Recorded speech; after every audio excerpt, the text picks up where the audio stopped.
take a dip in the ocean.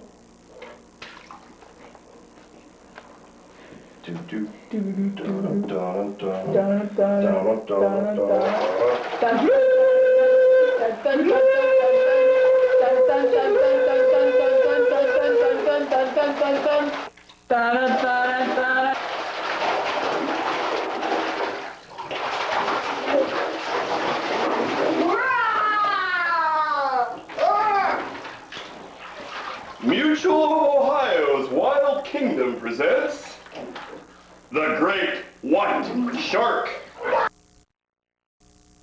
Reef Chat with your host, Salty C. Reef Chat! I'm your host, Salty C. Today's guest is quite famous.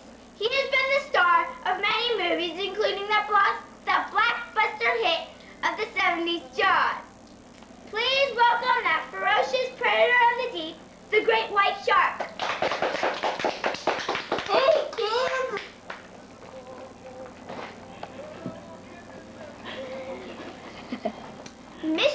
Welcome, Mr. Welcome, Mr. Shark. Your name is quite intriguing. Your middle name intrigues me. As your body is mostly gray or brown gray, where does the white in your name come from? Well, it comes from my belly. And it comes all the way to my chin. And great, may I call you great? Of course. Is great due to your size or personality? Long, about the size of a steamboat, and the weight of a minivan. Impressive. May I ask how big is your biggest relative? My Uncle Bubba is no longer living. He's about 21 feet and about 700, no, over 7,000 pounds,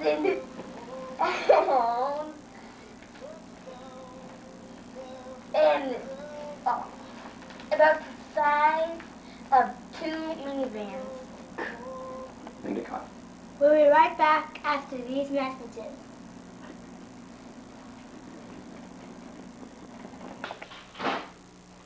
As a shark, you know how important your sense of smell is. On a good day, we sharks can track a wounded animal by the tiniest drop of blood. We all have those days, however, especially in springtime, when our sense of smell isn't what it should be. You know, those allergies acting up. For those days, I use Sharkanex. One blast of Sharkanex, and I'm clear-headed on my way to hunting those wounded animals again. So remember, use Sharkanex and smell your way to your next meal.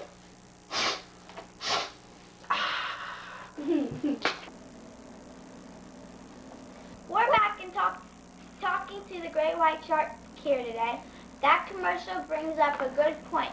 Great. Other than smelling blood in the water, how do you hunt for food? Well, my white belly disguises me if prey is under me. I have good vision and I can see 40 feet away. Electrical homing device acts like a homing device. Never, with all these things, I never miss a meal. Speaking of hunting, if we were having you to my house for dinner, what would be a good choice for to serve for dinner? Stingray and swordfish, regular. We're doing this because he's been so out of the water so long that we don't want him to shrivel up. Thanks. We have another short break for public service announcements, but we'll be right back. Hello, I'm the nurse shark, here today to talk to you about your diets. We have all heard the stories about everything from suits of armor to rubber boots being found in the bellies of our unfortunate friends who have been caught. This unhealthy diet no doubt contributed to their capture by causing gas and tummy aches.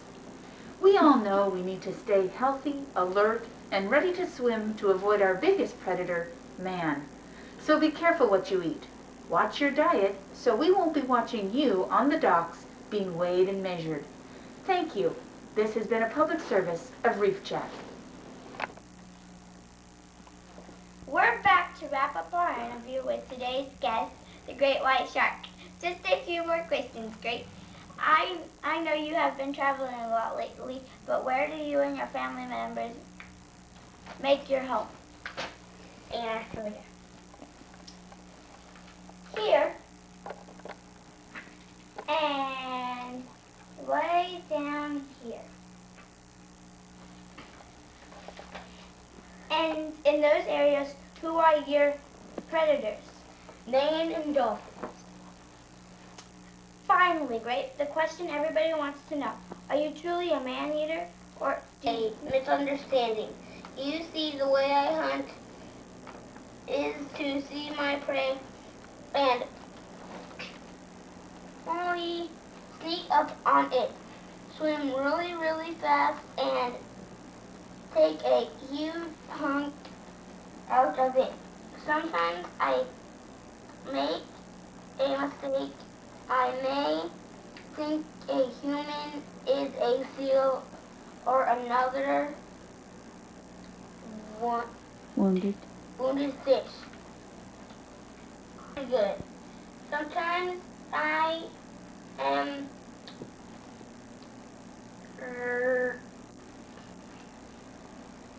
really large. I can cause some damage, but I don't mean to. I am just doing my job hunting in the ocean, so no, I do not like to eat humans.